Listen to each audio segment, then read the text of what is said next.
यानी आपदा प्रबंधन अब कोई सरकारी काम नहीं है, ये सबका प्रयास एक मॉडल बन गया है। पूरा देश भगवान से प्रार्थना कर रहा था कि श्रमिकों की जान बच जाए, लेकिन उम्मीद ना के बराबर थी। लेकिन आदरणीय प्रधानमंत्री जी ने पूरे बचाव राहत कार्य पर स्वयं निगाह रखी तथा एक असंभव राहत कार्य को अंजाम देते हुए 41 श्रमिकों की जान बचाई गई। अधिनियम के बाद 2009 में राष्ट्रीय आपदा प्रबंधन नीति और वर्ष 2016 में राष्ट्रीय आपदा प्रबंधन योजना बनाई गई। दूसरे सांसदों पर पर्सनल टीका टिप्पणी करते हैं, नारी शक्ति का अपमान करते हैं। ये आपदा नहीं है सर, मेरे लिए ये बहुत बड़ी आपदा है। आपदा वो होती है जिसमें नुकसान होता है, संसद की गरिमा का नुकसान होता है, पैसों का नुकसान होता है, समय का नुकसान होता है। जो लोग देखने आते हैं, मुझे बहुत सारे लोग मिले, बोले हम कभी संसद में नहीं जाएंगे। अब ये आपदा है। जय श्री राम। धन्यवाद अध्यक्ष महोदय कि आपने मुझे बोलने का मौका दिया। आज हम यहाँ आपदा प्रबंधन संशोधन विधेयक 2024 पर डिस्कशन कर रहे हैं। अभी अभी हमारे एक माननीय सांसद जी ने कहा, सभी ने प्राकृतिक आपदाओं की बात की, तो उन्होंने कहा कि आपदाएं प्राकृतिक नहीं होती, मैन मेड भी होती हैं। वक्ताओं की सूची बहुत है, इसलिए कृपया अपनी बातों को 5 मिनट में आप करें। जी सर, 5 मिनट में कह दूंगा बिल्कुल। उन्होंने कहा कि मैन मेड भी होती हैं आपदाएं। मैं एग्री करता हूं उनसे। हमारे यहाँ संसद में रोज एक मैन मेड आपदा होती है। कुछ माननीय सांसद जैसे ही लोकसभा चलती है वो चिल्लाना शुरू करते हैं, नारे लगाते हैं, वैल में उतर आते हैं, दूसरे सांसदों पर पर्सनल टीका टिप्पणी करते हैं, नारी शक्ति का अपमान करते हैं। ये आपदा नहीं है सर, मेरे लिए ये बहुत बड़ी आपदा है। आपदा वो होती है जिसमें नुकसान होता है, संसद की गरिमा का नुकसान होता है, पैसों का नुकसान होता है, समय का नुकसान होता है। जो लोग देखने आते हैं, मुझे बहुत सारे लोग मिले, बोले हम कभी संसद में नहीं जाएंगे। अब ये आपदा है। अध्यक्ष महोदय, आपसे मेरा निवेदन है, आग्रह, अनुरोध है, अगर इसका कोई परमानेंट सोल्यूशन आप निकाल दें तो मैं बहुत आभारी रहूंगा आपके लिए। मैं यहाँ बहुत नया आया हूँ, कुछ ही महीने हुए हैं, मैं अभी भी इस सब को डाइजेस्ट नहीं कर पा रहा हूं। अच्छी चर्चा होती है संसद में और आप अच्छी चर्चा में भाग ले रहे हैं, इसलिए पूरा देश इस बात को महसूस करता है। धन्यवाद।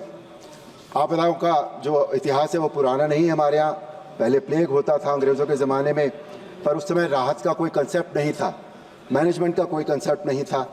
पहली बार भारत में 2004 में आई विनाशकारी सुनामी के बाद आपदा प्रबंधन 2005 लागू किया गया।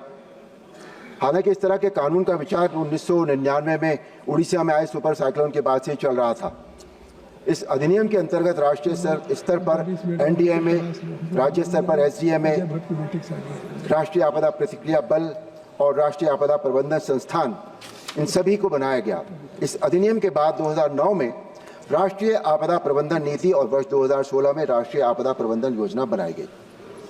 प्रधानमंत्री आदरणीय श्री नरेंद्र मोदी जी के नेतृत्व में केंद्र सरकार ने प्राकृतिक आपदाओं को रोकने के लिए क्षेत्र में जितना महान काम किया है, ये इस बात से स्पष्ट है कि 1999 में उड़ीसा में आए भयानक तूफान में जहां 10,000 लोग मर गए थे, वहीं 2021 में उड़ीसा में ही आए यास नाम के तूफान में, जहां तूफान की रफ्तार 165 किलोमीटर के लगभग थी, वहां सरकार, NDRF, SDRF, प्रशासन तथा सिस्टम सभी के सब अलर्ट मोड में थे। संपत्ति का नुकसान तो हुआ, लेकिन मृत्यु केवल 2 लोगों की हुई। यदि आदरणीय प्रधानमंत्री मोदी जी की सरकार न होती तो हम ये सोचकर सिहर जाते हैं यास तूफान से 2021 में कितनी भीषण जनहानि होती। NDRF द्वारा आपदा राहत का एक उत्तम उदाहरण पिछले साल उत्तरकाशी जिले की सिलक्यारा सुरंग में 41 श्रमिकों के फंसने के बाद किया गया राहत कार्य है। पूरा देश भगवान से प्रार्थना कर रहा था कि श्रमिकों की जान बच जाए, लेकिन उम्मीद ना के बराबर थी। लेकिन आदरणीय प्रधानमंत्री जी ने पूरे बचाव राहत कार्य पर स्वयं निगाह रखी तथा एक असंभव राहत कार्य को अंजाम देते हुए 41 श्रमिकों की जान बचाई गई।